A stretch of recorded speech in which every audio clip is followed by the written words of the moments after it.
All right, so welcome in. Today. We're going to dive into regulation, how the blockchain industry is going to really address the challenges that the entire space is facing. We're going to do that today with the Blockchain Association, and joining me is going to be a representative from there. We're going to dive into it deep. My name is Paul Barron. Welcome back into Techpath. Let's get into it today with Ron Hammond, who is the Director of Government Affairs over at the Blockchain Association. Great to have you on the show, Ron. Thanks for having me. Really appreciate it. Excellent. All right, so let's get into first a little bit about the Blockchain Association. We've been tracking you guys for some time. Obviously, we've tried to get you coordinated for a little bit of an interview here, and I think a lot has happened since we first touched base, but I would love to hear a little bit about the association itself. Yeah, sure thing. So, we are a trade association here in DC, although we do have coworkers that are outside DC as well, but we are a DC-focused trade association that represents pretty much all crypto native companies, or most crypto native companies. When I was a Hill staffer, I worked on Capitol Hill for 5 years, most notably with Warren Davidson from Ohio. And so I would utilize the Blockchain Association and others like it to learn more about a certain issue, to get in contact with certain companies, and also just use it as more of a check in terms of what's big in the industry, what's the pulse right now. Right. It's a lot of education, but we range the gambit when it comes to membership, from stablecoin issuers like Circle and CeeLo and DAI, as well as more folks in the traditional exchange spots like Kraken, eToro. We also have folks in the NFT space as well, like Dapper Labs, DeFi with Compound and Aave, and several others. So we range the gamut. I think we are up now at 95 members, which has been incredible. I think we've now tripled our membership within the past year and a half. So that's not me. That's more my colleague doing the industry affairs. But it's been really exciting to see that finally the industry has been seeing the importance of engaging with DC. Because when I was a Hill staffer, for the longest time, it was just the Blockchain Association and maybe one or two companies like Coinbase. But no one really understood the importance of DC till now.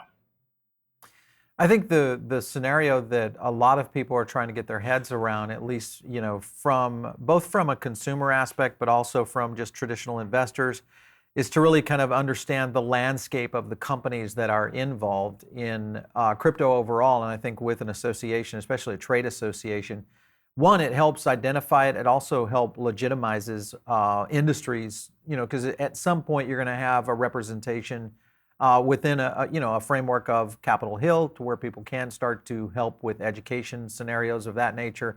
Things that surprise me on a day in, day out basis is the amount of, I should say, the lack of knowledge that we've seen in Capitol Hill. So this is a big charter for you guys to really look at educating our lawmakers. What are some of the steps you're trying to take to help those lawmakers understand really what's happening in crypto today?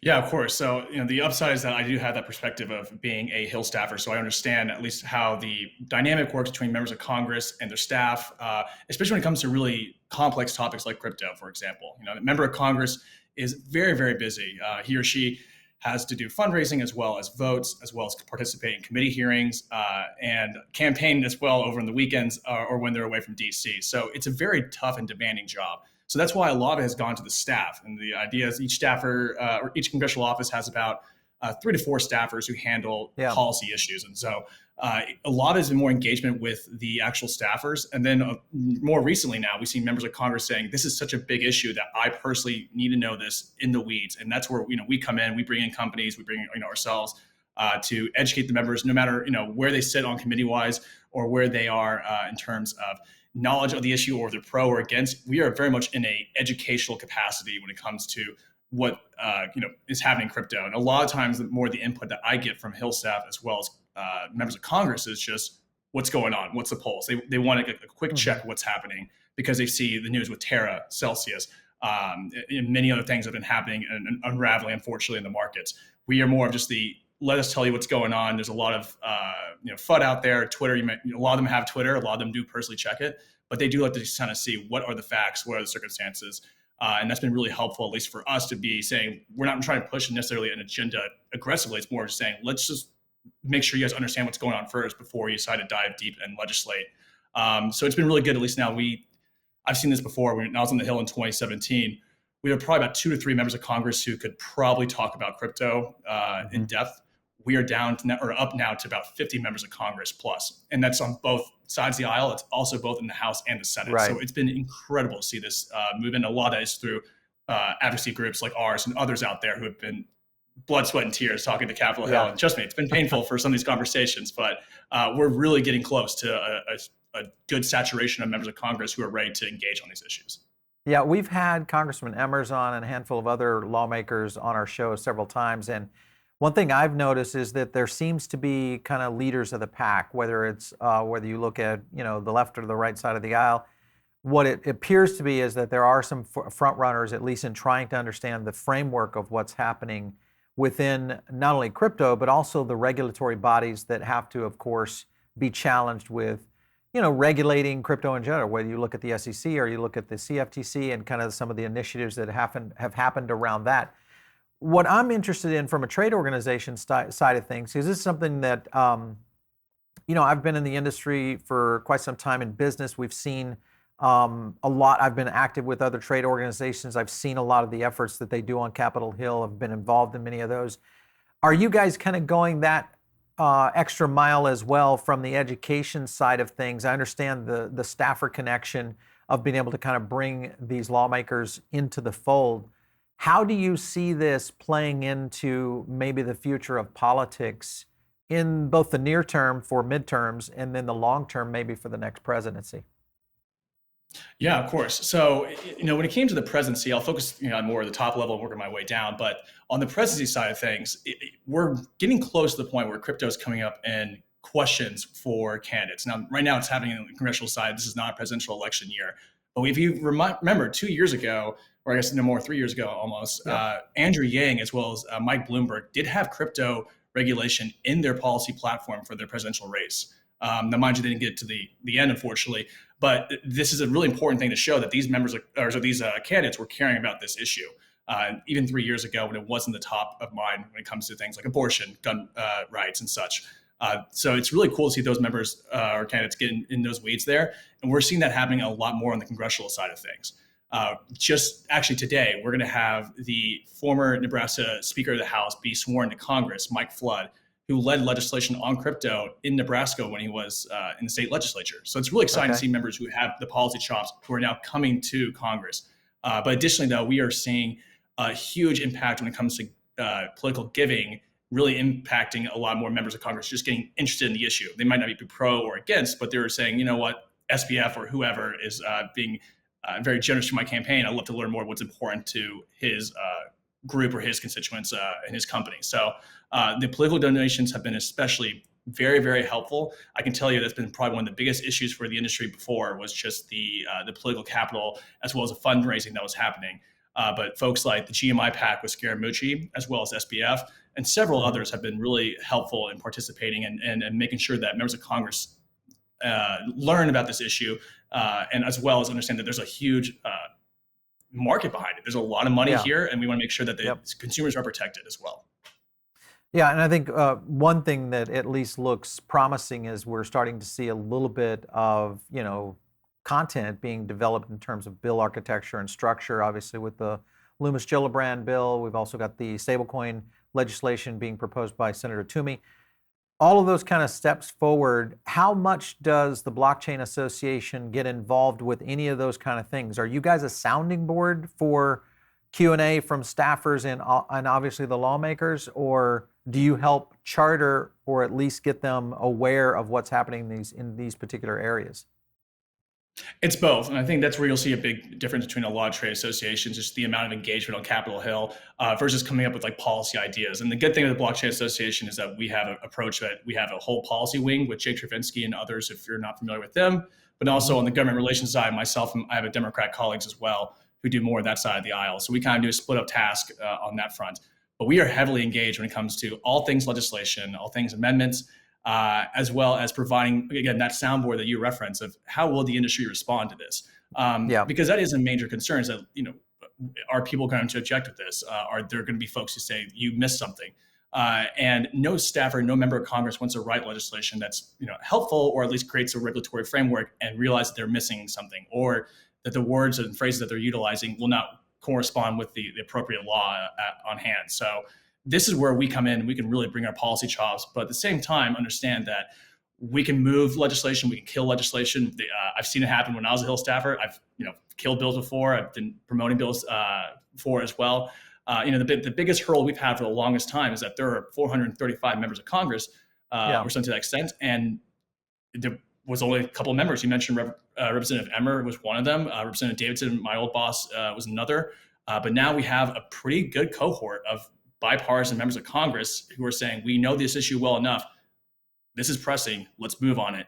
Now, unfortunately, we are running up the clock, though. It's 6 weeks left before the election cycle for Congress to be here in D.C. So in that time, they have to fund the government, do the January 6 hearings, do a plethora of other things. And crypto, while it is top of mind for a lot of members of Congress, is just not going to make its way through Congress in that short span. So it's likely in 2023 that we're going to see a lot of movement on this. And I've been waiting years for this moment, even dating back to 2016 at this point when I was on the Hill. But we are reaching the precipice of a really big year in 2023 with a lot of key players. Even if the Democrats hold the Senate, for example, we're still going to see a lot of movement on crypto legislation, and a lot of it's going to be bipartisan, which is exciting. All right, so I want to thank our sponsor today. That's iTrust Capital. If you guys are looking at long-term investment, this is the way to go, and that is a crypto IRA. One thing is that I always look at is who is the most trusted ones out there, and when you think about trust, you always look at kind of the overall value, and what they've done here is over $5 billion in transactions. They did a raise at $125 million, which gave them a $1.3 billion value, and then over 150,000 accounts have been created on this program. So great platform, easy to get to. Make sure and use our link below and use iTrust Capital. You're going to get $100 in a funding reward when you sign up with our link. Make sure and check it out. I was looking at, and this is something we've been covering. We're going to be doing some live segments on this in terms of the fragility of how the market currently, at least in its current state, and what this might have and mean to the rest of the financial market. This is a good example of a headline.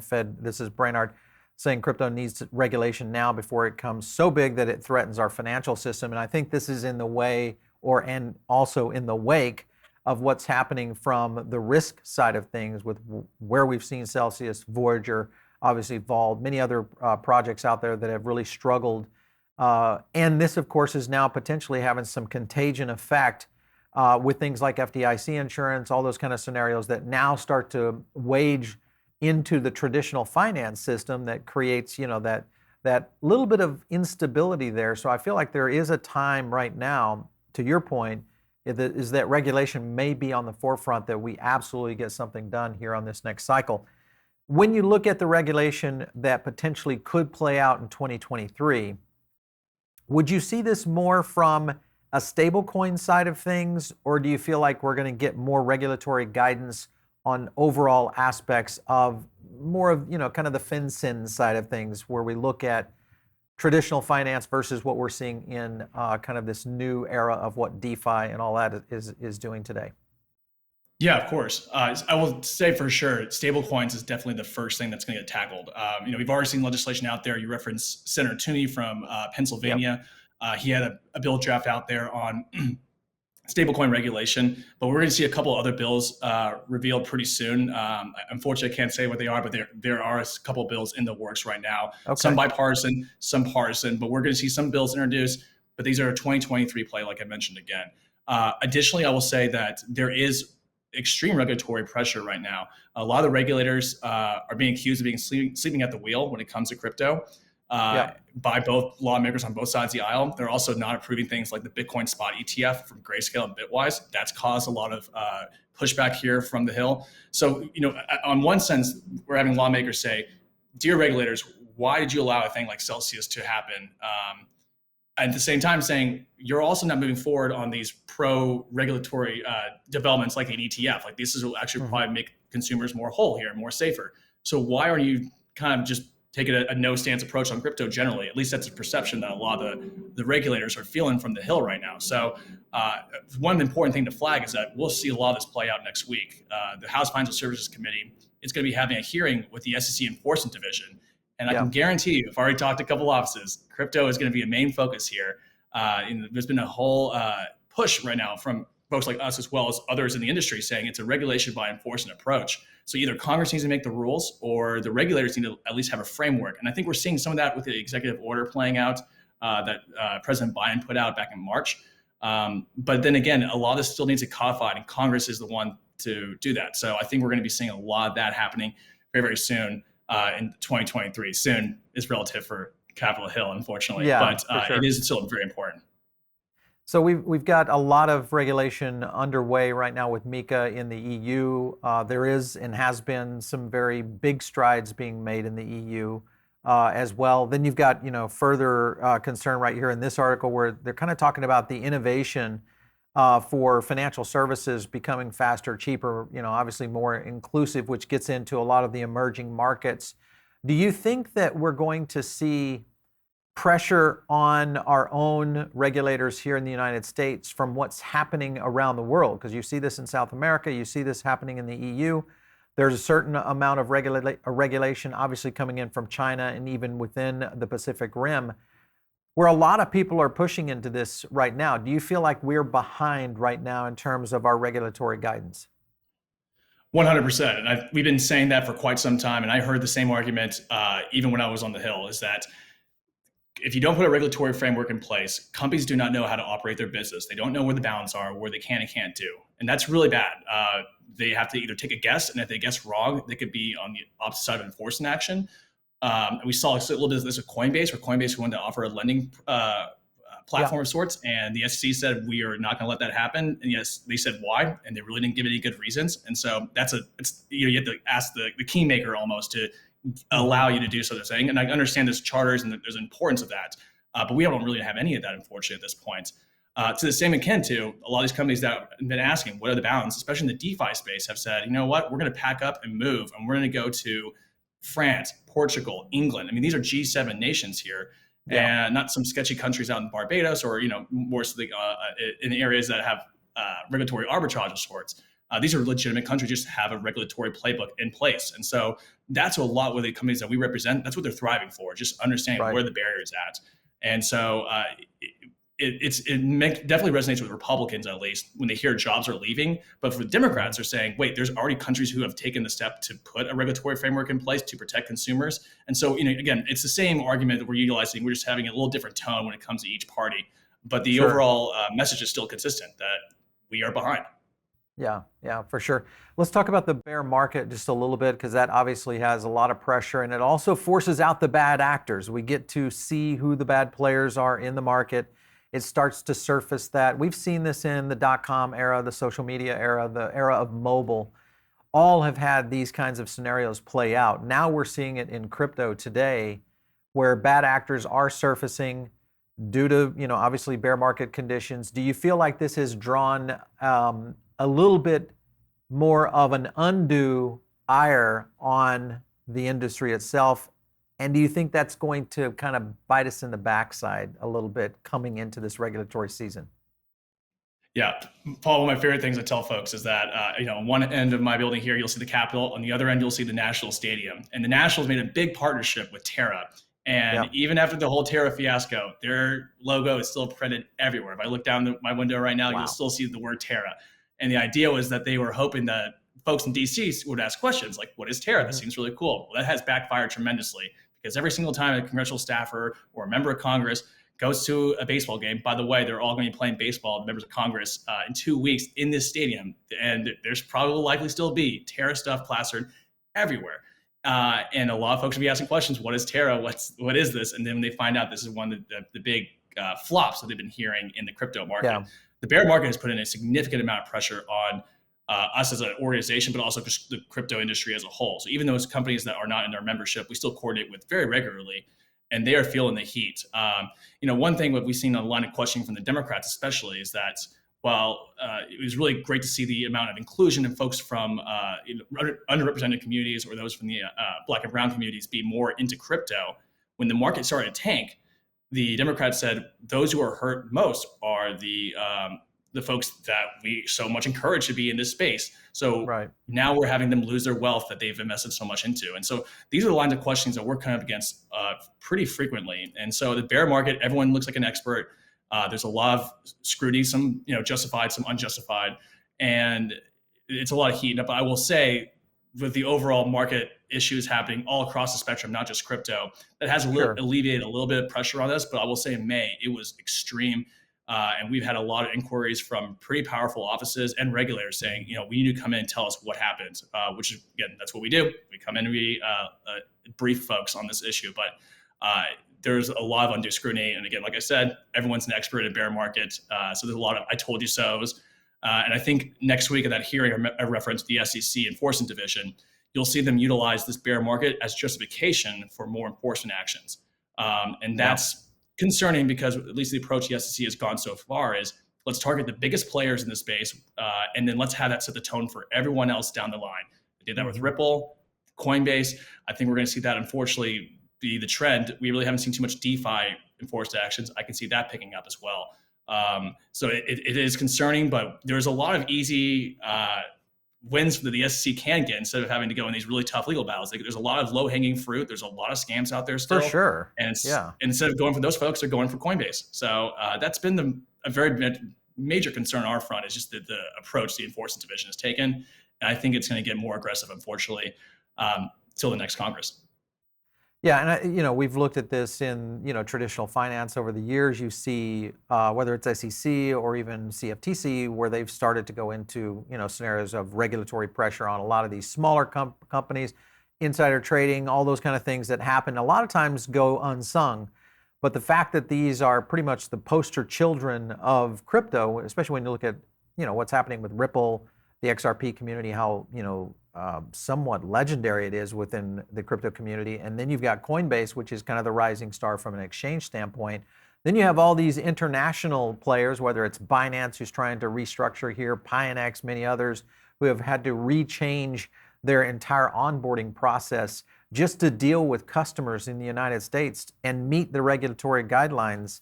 I went through, just a KYC process with Binance in the United States for a business entity. We were doing this as a test. I was blown away at the amount of documentation that they had to go through, a business that had to go through just to create a traditional trading account.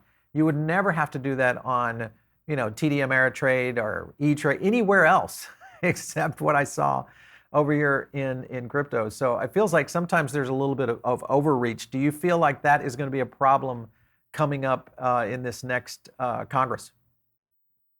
It won't be the Congress that does this. I think we're going to see potentially a little more of that from this Congress. I'm actually dealing with a couple of amendments right now in the National Defense Authorization Act. It's the big defense spending bill, and it's just a very broad.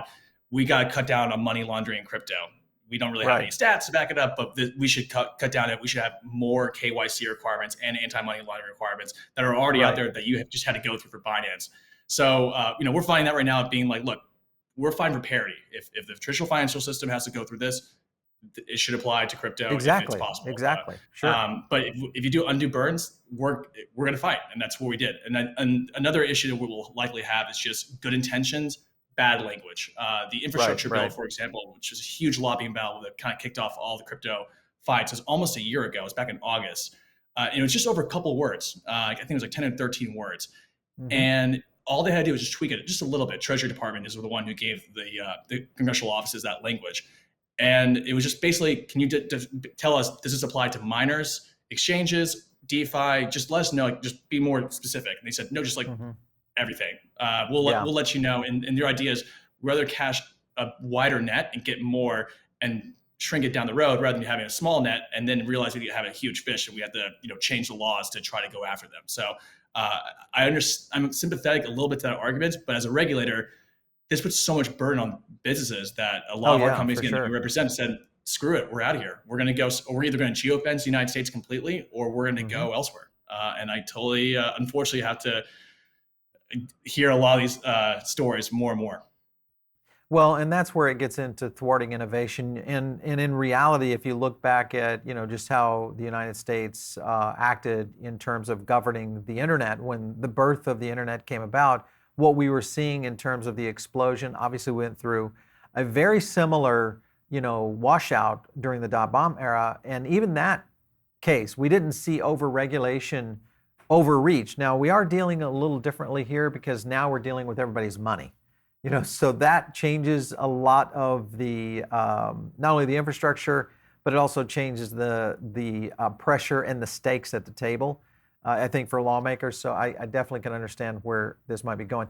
Hey, Ron, it's always good talking with people in the industry that really are focused on how to get this structured. So we definitely want to keep you guys close for some more interviews in the future as things change. But we appreciate you stopping in today. Thanks so much. Anytime. I'm sure there'll be a lot happening in the coming months, so I really appreciate it. Excellent. All right. Again, if you guys are listening in over on the podcast side of things, best thing to do is jump over here to the YouTube channel. Just like and subscribe. That's going to get you our live streams. It's going to get you all of our updates.